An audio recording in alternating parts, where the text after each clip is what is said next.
이스라엘이라는 제목으로 주의 말씀을 전하겠습니다. 아버지가 아들에게 이렇게 물었습니다. 얘야, 어떤 남자가 네 애인을 울리면 어떡하겠니? 라고 물었더니 그 아들이 대답합니다. 가만둘 수 없죠. 험신 때려줄 겁니다. 라고 대답을 했습니다. 그러자 아버지가 말합니다. 네 엄마를 울리지 마라. 내가 가장 사랑하는 여인이다. 라고 대답을 했답니다. 또 한 여인이 심리 상담을 하면서 그 상담가에게 이렇게 말을 했습니다. 저는 남편 때문에 화가 나면 욕실 청소를 합니다. 라고 대답을 하자 그 상담사가 흐뭇하게 웃으면서 참 좋지요. 참 좋은 방법입니다. 그런 방법이 참 스트레스 해소에 좋습니다. 라고 상담사가 이어 말하자 그 여인이 대답합니다. 남편 칫솔로 변기를 싹싹 닦는다고 대답을 했답니다. 여하튼 엄마든 아내든 화나게 하면 안 될 것 같습니다. 뿐만 아니라 우리는 살면서 하나님을 얼마나 화나게 하는 삶을 사는가라는 생각을 또 해보게 됩니다. 요즘 젊은 사람들의 많은 공감을 얻고 있는 가수 중에 한 명이 선우정아라는 가수가 있습니다. 이 가수가 얼마 전에 블랙커피라는 곡을 발표를 했는데 그 가사를 가만히 들여다보니 참 이 선우정아의 이 가사를 가만히 들여다보면 현대인들의 젊은이의 마음을 그대로 잘 표현해주고 있다라는 느낌을 갖게 되고 저도 이 가수의 곡을 듣지는 않지만 가끔씩 이 가수가 새로운 앨범을 냈다, 곡을 발표했다 하면 그 가사들을 유심히 들여다봅니다. 공감이 참 많이 되는데 이 젊은이들이 공감되는 부분이 어떤 부분이냐. 바로 이 시대가 느끼는 감정은 혼돈과 공허함이 그 가사 속에 잘 녹아 있음을 보게 됩니다. 블랙커피라는 가사 속에 이런 내용들이 있습니다. 내용을 조금 서술적으로 이렇게 표현하자면 명품과 보석으로 온몸을 치장하였지만 정작 자신은 옷걸이에 불과함을 느끼고 있습니다. 이 명품과 보석으로 입꼬리가 살짝 올라가긴 했지만 이것을 위해 살아가는 자신과 이것을 감고 다니는 것 자체가 또 한편으로는 불필요한 짓거리다라는 이 양가 감정을 애써 감추고 있다라는 것을 또 표현하고 있습니다. 그리고 깜깜한 미래와 블랙커피는 자신의 실존과 닮아 있음을 그 가사 속에 녹아내고 있습니다. 그리고 밤에도 잠을 자지 못하며 블랙커피를 마시며 블랙커피로 인해 불면증에 시달리는 현실을 역설적으로 자신들의 젊은 이 현실을 묘사하고 있음을 보게 됩니다. 신과 영혼과 내세를 거세시켜버린 과학 기술주의의 세례를 받고 자란 이 시대의 인간들은 생물학적 실존은 사실은 그들에게는 살아갈 뿐이지 미래가 없습니다. 그리고 그 삶 속에서 만족과 쾌락은 있을지언정 의미 없는 삶을 살아가게끔 만드는 공허함이 이 시대 속에 남아있음을 보게 됩니다. 그들은 삶을 살아가는 것이 아니라 욕망의 노예가 되어 있음을 자조하고 있는 그런 이 현실을 보게 됩니다. 얼마 전 높은 시청률로 인기를 끌었던 이상한 변호사 우영우의 OST로도 이 선우정아의 상상이라는 곡이 쓰여졌는데 그 상상이라는 곡의 가사의 하이라이트는 Beyond My Dream이라는 가사입니다. 나의 꿈을 넘어라는 이 가사의 현실 속에 갇혀있는 욕망의 꿈 속에 갇혀있지 말고 상상의 세계로 나오라는 이 선우정아의 선지자적인 외침이 또 느껴지기도 합니다. 드라마 속 주인공 우영우가 자폐를 겪고 있었지만 드라마 전체를 보면 주인공 우영우를 제외한 모든 사람들이 자기만의 세계 속에 갇힌 자폐자들임을 역설적으로 드러내고 있는 것이 바로 그 드라마입니다. 자신의 익숙함에 길들여져 새로움에 대한 극도의 경계감과 불쾌감, 자신의 생각과 경험만이 옳다는 과도한 자신감과 확신감에 잡혀서 한 발짝도 옮기거나 다른 것에 대한 일말의 관심조차 가지지 않는 오만함의 자폐성 속에서 나오기를 거부하는 현대인들의 모습을 그대로 보여주고 있습니다. 그리고 짐작컨대 그 작가는 이러한 현대인들에게 안 될 줄 알면서도 그 바위에 계란 하나를 던지는 이 발칙한 상상과 용기 속에서 뭔가 그래도 이 시대에 희망의 씨앗은 꺼지지 않았구나라는 생각을 해보게 됩니다.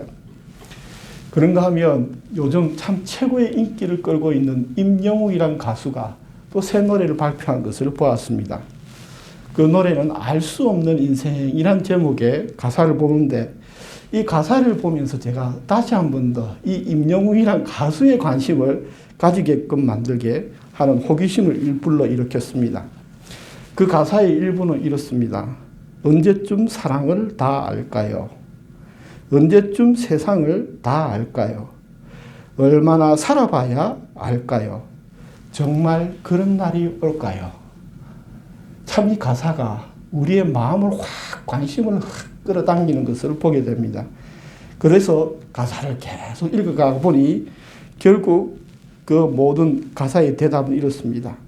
알 수 없는 인생이라 더욱 아름답죠.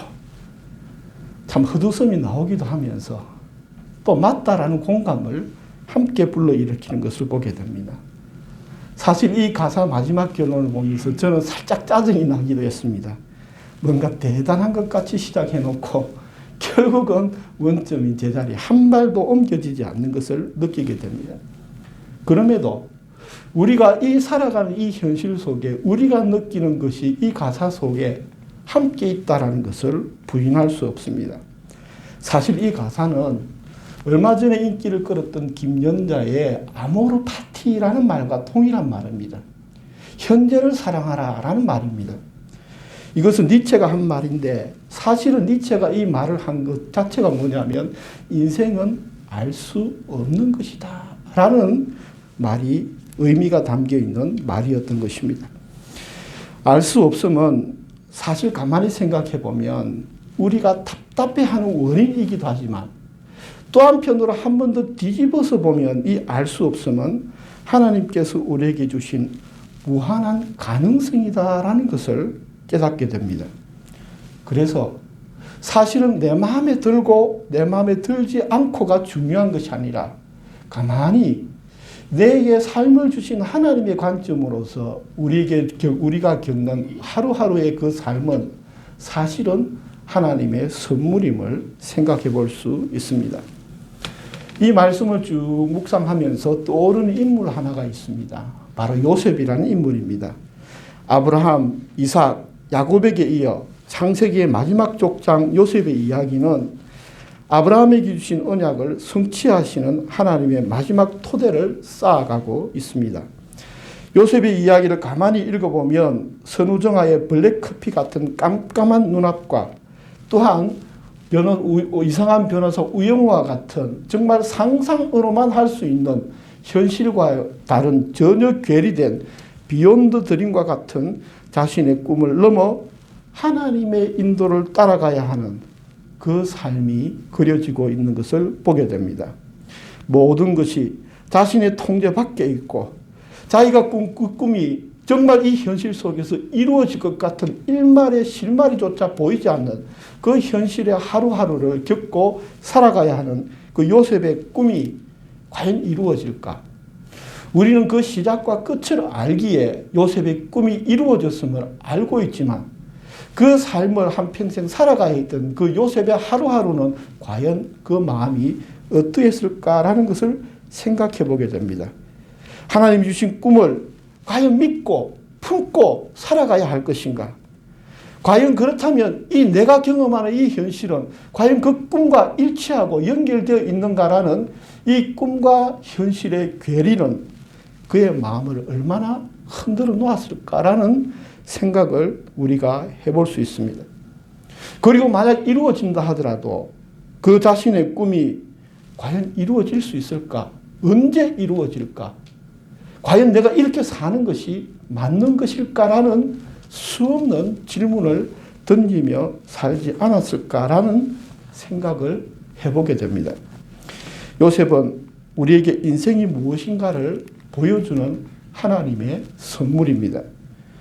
요셉을 통해서 우리에게 보여주신 그 인생, 하나님 주신 답은 인생은 환경의 영향을 받을 수는 있으나 환경의 지배를 받지는 않는다라는 것이 요셉을 통하여 주시는 하나님의 메시지입니다.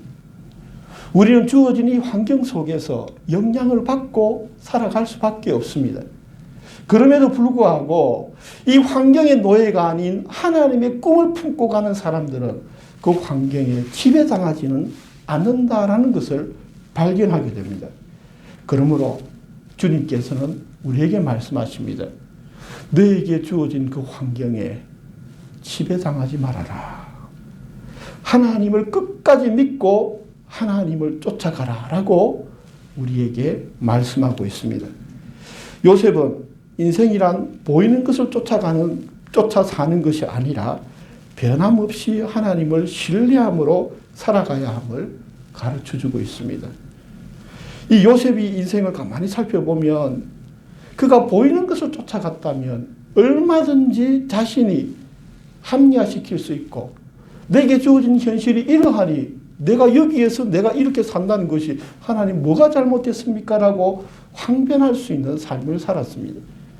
그럼에도 그 요셉은 보이는 현실을 쫓아 살지 않고 하나님의 약속을 쫓아서 자신의 삶의 자리에서 이익이 되냐 손해가 되냐의 기준이 아니라 이 삶이 하나님이 기뻐하시는 삶인가 하나님이 기뻐하지 않는 삶인가의 기준으로서 하나님께 의지하고 그 환경에 굴복하지 않는 믿음의 삶을 살아가고 있음을 보게 됩니다.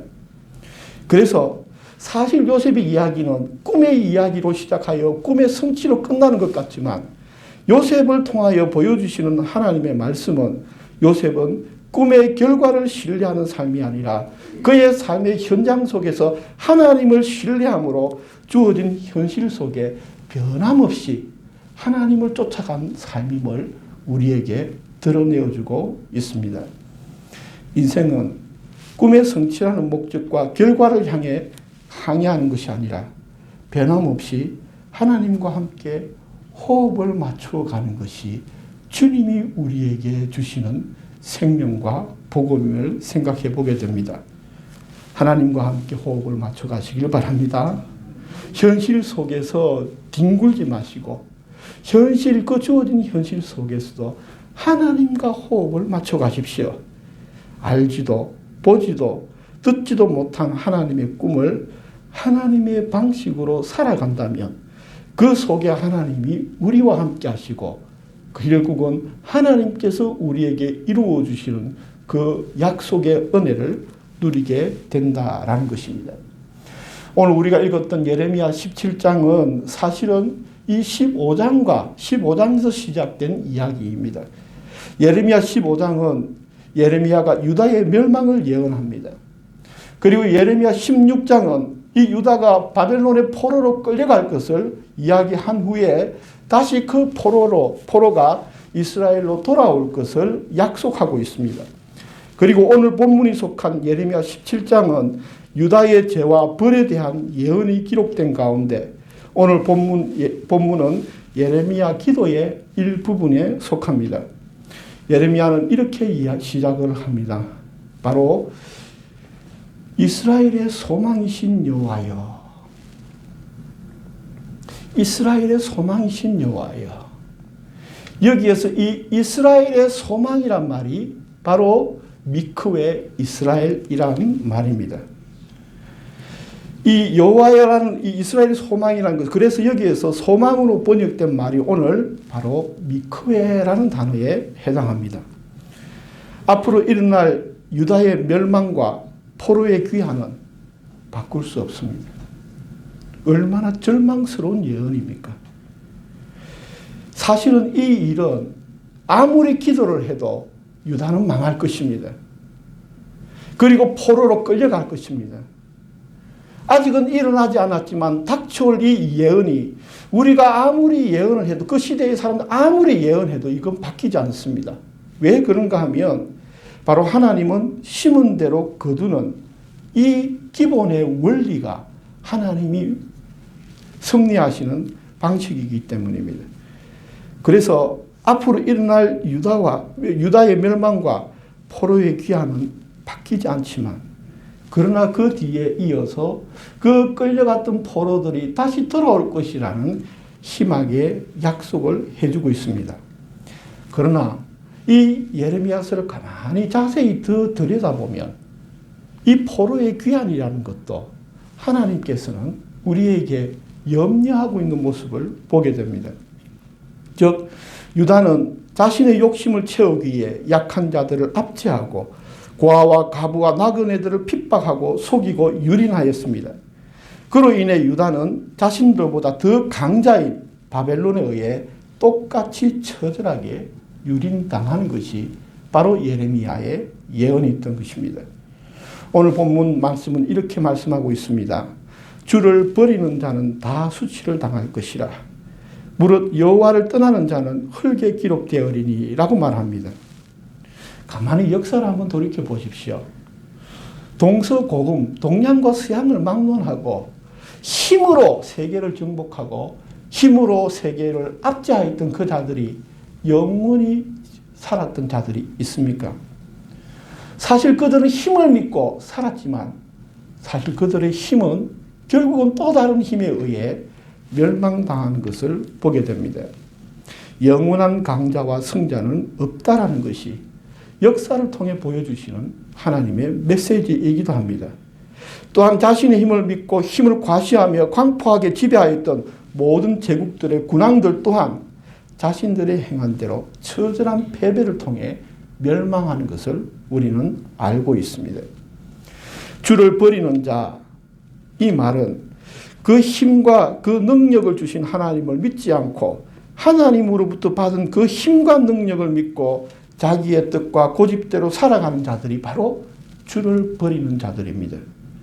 하나님이 주신 그 힘을 우리가 하나님의 뜻대로 사용하고 주님을 섬기는 데 사용하지 않고 하나님이 주신 그 힘을 가지고 자기의 생각과 자기의 고집대로 살아가는 자들이 주를 버렸다라는 표현에 해당합니다.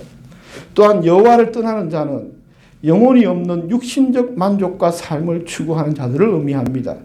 그러하기에 그들의 모든 수고와 노력과 업적과 결과들은 금방 지워지는 흙에 기록되는 무가치한 삶임을 말해주고 있습니다.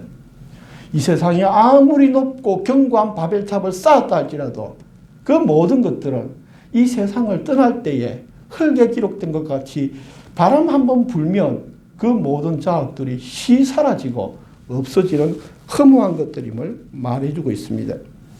인간적인 관점에서 보면 유다의 멸망은 우리에게 절망감을 안겨줍니다. 그리고 포로의 귀환은 우리에게 희망을 주는 것 같이 보여지지만 사실 예레미야의 기도를 가만히 들여다보면 유다의 멸망과 포로의 귀환 모두가 성취될지라도 여전히 주를 버리고 여호와를 떠나는 일이 벌어지지 않을까 예레미야는 노심초사하고 있는 것을 보게 됩니다. 이 기도 속에서도 보여주는 것이 무엇이냐? 예상했던 일들이 일어나고 약속했던 것들이 성취되었다 할지라도 중요한 것은 일어난 그 사건과 그 성취가 아니라 변함없이 주를 떠나 있는 이스라엘의 상태가 예레미야는 걱정하고 있었다라는 것이죠. 저는 이 대목을 묵상하면서 니체의 말이 떠올랐습니다. 니체는 이런 말을 하였습니다. 하나님도 자신만의 지옥을 가지고 있다. 참 기가 찬 말이에요. 굉장히 신성모독적인 말입니다. 정말 니체는 기독교를 싫어했을까요? 니체의 글을 읽어보지 않는 자들은 니체는 기독교를 싫어하고 기독교를 저주했다 생각하지만 니체의 글을 제대로 읽어보면 정말 그는 하나님을 찾고 부르짖고 있음을 보게 됩니다. 이 말이 무슨 말이냐? 하나님도 자신만의 지옥을 갖고 있다. 그리고 이어서 하는 말이 뭔지 아십니까? 그것은 바로 인간에 대한 사랑이다라고 말을 합니다. 얼마나 기가 찬 말입니까? 하나님도 지옥을 경험하고 계신데요. 하나님도 자신만의 지옥을 가지고 있다라고 말합니다. 그리고 니치가 깨달은 그것이 무엇이냐 하면 바로 인간에 대한 그 사랑 때문에 하나님은 지옥을 경험한다라는 것입니다. 너무나 맞는 말인 것 같습니다. 우리가 자식으로 인해 얼마나 속을 끓입니까? 사랑하지 않는다면 그 고통을 느낄 이유가 없습니다. 남의 집 자식이 어떻게 살든 우리는 신경 안 씁니다. 그러나 내 집 자식이기 때문에 그 자식 사랑한다는 그 이유 때문에 우리는 가슴이 미어지고 쏙이 타도록 고통을 겪고 있다라는 사실이죠. 다시 한 번 더 이 말씀을 통해 생각해 보면 유다를 멸망시키고 성전을 다 무너뜨리며 그들을 포로로 뿔뿔이 흩으시면서까지 자신에게로 돌아올 것을 간절히 염원하시는 그 하나님의 사랑, 그 하나님의 고통이 예레미야 기도 속에 담겨 있음을 보게 됩니다. 미크웨라는 단어는 우리나라 말로 소망이란 말로 번역되었지만 그 속에 담긴 의미는, 이 기도 속에 담긴 의미는 소망이란 문자의 의미에 국한되지 않습니다. 이스라엘 미크웨, 이스라엘의 소망이신 하나님은 이스라엘의 모든 근원 되심을 의미합니다. 이스라엘의 소망 되신 하나님은 이스라엘의 처음과 마지막으로서 이스라엘의 전부이자 자기 자신이심을 의미합니다. 즉 다시 말하면 이스라엘 너희는 하나님의 입장에서 나의 전부인데 너는 나를 어떻게 여기느냐라는 이 말인 것입니다. 과연 우리는 지금 이 시대를 살아가면서 하나님을 소망으로 여기고 살아갑니까? 그러나 오늘 하나님의 말씀은 우리에게 말합니다.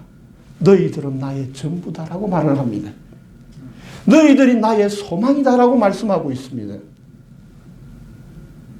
하나님과 우리와의 관계는 이렇게 뗄래야 뗄 수 없는 생명의 관계임을 우리가 생각해 볼 수 있습니다. 초대교부 테르툴리아누스는 하나님에 대해 이렇게 말을 했습니다. 나는 하나님을 다 이해할 수 없기 때문에 하나님을 믿는다. 성공의 소망을 두는 자, 행복의 소망을 두는 자, 명예의 소망을 두는 자, 권력과 소유의 소망을 두는 자, 사람들은 각각 자기의 소망을 품고 살아갑니다. 그러나 하나님께서는 성공도 행복도 명예도 권력도 모두 우리에게 허락하셨지만 소망은 하나님께 두라고 말씀하고 계십니다. 그 모든 것들, 행복, 성공, 이 모든 것들 잠깐 흙에 기록되었다가 지워지고 지나가는 것들에 불과하기에 다시 한 번 더 주님께서는 영원하신 하나님과 함께하는 진정한 참된 기쁨을 우리가 알고 변치 않고 사라지지 않고 썩지 아니하는 그 하나님께 소망을 두어라. 하나님을 소망으로 삼아라. 하나님의 소망을 향하여 나아갈 것을 촉구하고 계십니다. 미크웨 이스라엘, 소망이신 하나님. 오늘 우리가 다시 한 번 더 주님이 우리의 소망임을 확인하는 은혜가 있기를 주님의 이름으로 축복합니다. 기도드리겠습니다.